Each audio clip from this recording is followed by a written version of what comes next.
Bon, si le texte sort, c'est pas grave. C'est du faux texte, de toute façon.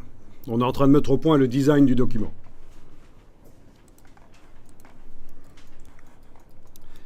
Alors, le texte qui dépasse, si jamais c'était important, c'est quand même bien de voir ça.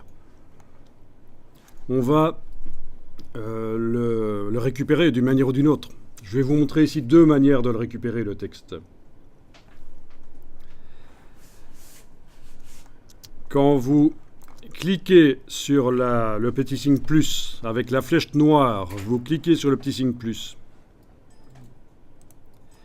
Le curseur est chargé de texte et le signe plus s'est transformé en une flèche qui sort. Ça veut dire le texte va sortir du bloc et il va aller où? Eh bien, par exemple, vous pouvez n'importe où, même sur le bord de la page ici. Il faut évidemment être en affichage normal, sinon vous ne voyez pas ce qu'il y a sur le bord des pages si vous êtes en affichage aperçu. Donc soyez en affichage normal dans le bas de la palette des outils, sans quoi vous ne pouvez pas travailler sur la table de montage sur le côté des pages. Mais vous pouvez faire un clic et glisser, et vous voyez le texte. Ah tiens, il est encore trop petit, je vais l'agrandir avec la flèche noire. Ah ben voilà. On peut pas le mettre sur une page, hein. Bien sûr, on pourrait le mettre sur une autre page. On va pas le faire maintenant, mais techniquement, bien sûr, on pourrait le mettre sur une page, sur une autre page. En tout cas, voilà, vous avez vu comment créer le chaînage. Et donc, En cliquant sur la croix, le texte en excès est allé dans le curseur et on a fait un clic et glissé pour créer un bloc, et voilà. C'est du texte chaîné.